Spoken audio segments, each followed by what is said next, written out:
সম্মানিত এলাকাবাসী ও রোজাদার ভাই ও বোনেরা, আপনারা যারা এখনো সেহরি খাওয়ার জন্য ঘুম থেকে উঠুন। সেহরি খান। গভীর রাত, মুয়াজ্জিন মাইকে ঘোষণা দিচ্ছে, প্রিয় এলাকাবাসী ঘুম থেকে উঠুন, সেহরি খান। আজকে সেহরির শেষ সময় 4:10। প্রিয় এলাকাবাসী ঘুম থেকে উঠুন, সেহরি খান। আজকে সেহরির শেষ সময় 4:10। পাশ ফিরে উঠতে যাব, তখনই খেলাম বড় ধরনের ধাক্কা। আবছা আলোতে দেখলাম আমার মতো দেখতে পাশে একজন শুয়ে আছে। এইটা আবার কি?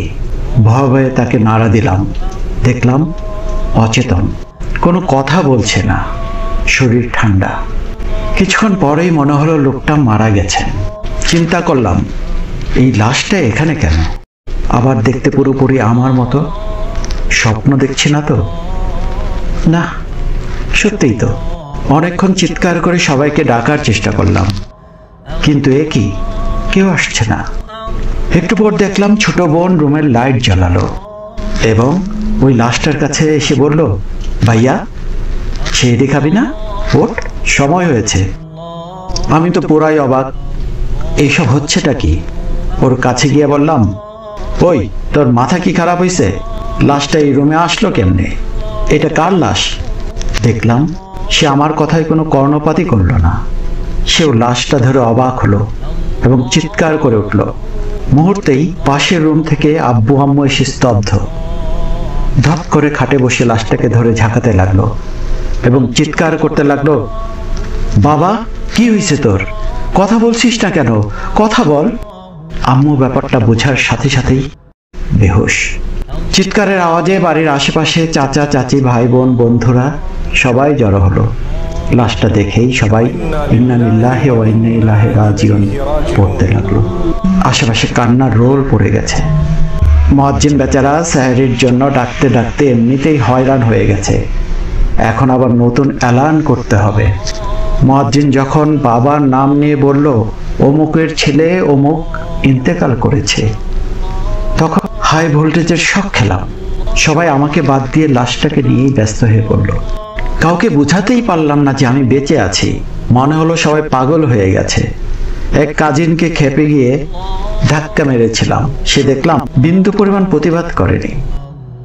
ফজরের পর লাশটা গোছল দেওয়ার ব্যবস্থা করা হলো। মুয়াজ্জিন সাহেব আরেকজনকে নিয়ে আসলেন, আর দুইজন বলা বলি করতে লাগলো, আরে মৃত্যু কার কখন আসে বলা যায় না, এরকম তাগড়া মানুষ মারা যাইব কে ভাবছিল?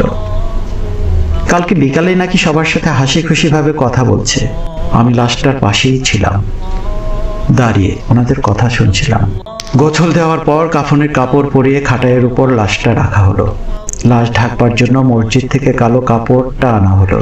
সবাইকে শেষবারের মতো লাশ দেখার সুযোগ করে দেওয়া হলো। এখনো আমার কাছে সবকিছু পরিষ্কার না, কিছুই বুঝতে পারছি না। বাসার আশেপাশে প্রচুর মানুষের ভিড়, আত্মীয় স্বজন, বন্ধু বান্ধব সবাই এসেছে লাশটাকে দেখতে। কত পরিচিত মানুষ কান্নাকাটি করছে, কিন্তু কাউকে বোঝাতে পারলাম না আমি মারা যাইনি, আমি বেঁচে আছি, এটা অন্য কারো লাশ। কেউ আমার কথা শুনতেই পারছে না। জোহরের পর জানাজা, আজান হয়ে গেছে। লাশ নিয়ে যাওয়ার মুহূর্তে আম্মু আর বোন লাশ ধরে সে কি কান্না! আত্মীয়রাও কেঁদে উঠলো। আহ, হৃদয়স্পর্শী এক দৃশ্য। অবাক ব্যাপার, একদিন আগেও ঠান্ডা সর্দি লেগেছিল, হালকা জ্বরও ছিল। 2-1 দিন যাবৎ ঠিকমতো তারাবি আদায় করতে পারছিলাম না, কিন্তু আজ কিছুই মনে হচ্ছে না। আমি পুরোপুরি সুস্থ, আর শরীরটাও তুলোর মতো হালকা মনে হচ্ছে। যাই হোক, লাশ ঈদগাহ মাঠে জানাজার জন্য নিয়ে যাওয়া হলো। ঈদগাহ মাঠে লোকে লোকারণ্য, একটু জায়গা খালি ছিল না। বাবা হালকা একটু কথা বলার পর ইমাম সাহেব একটু বয়ান করে জানাজা পড়ালেন। জানাজা শেষে লাশ কবরস্থানে নিয়ে যাওয়া হলো। সেখানে গিয়ে দেখলাম দাদা ভাইয়ের কবরের পাশেই একটা কবর খনন করা হয়েছে। ঠিকঠাক ভাবে লাশ দাফন করে সবাই আত্মার মাগফিরাতের জন্য দোয়া পড়তে লাগলো।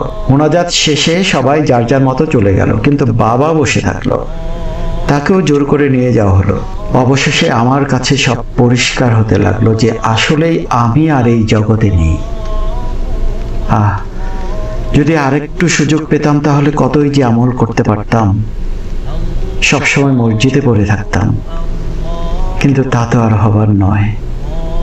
একটু পর দেখি আমি ওই বডিটার মধ্যে চলে যাচ্ছি। আমি পুরোপুরি নিজেকে ফিরে পেলাম। একই চারদিকে অন্ধকার আর অন্ধকার। অনেক ভয়ে আছি, হয়তো একটু পরেই মনকার নাকির আসবে, বিভিন্ন প্রশ্ন জিজ্ঞাসা করবে, না পারলে শুরু হবে আযাব। শুয়ে শুয়ে অন্ধকার ঘরে পুরো ঘটনাটা চিন্তা করলাম, ভাবলাম এগুলাই হচ্ছে, একদিন তো হবেই। হঠাৎ শোয়া থেকে উঠে বসলাম, শরীরের প্রতিটা লোম দাঁড়িয়ে গেছে। প্রতিটা মানুষই এভাবেই প্রতিদিন মৃত্যুর স্মরণ করা উচিত, তাহলে আশা করা যায় গুনাহ থেকে মনকে বিরত রাখা যাবে এবং কবরের প্রস্তুতি নেওয়া যাবে। আল্লাহ আমাদের সবাইকে হেদায়েত দান করুন, আমিন।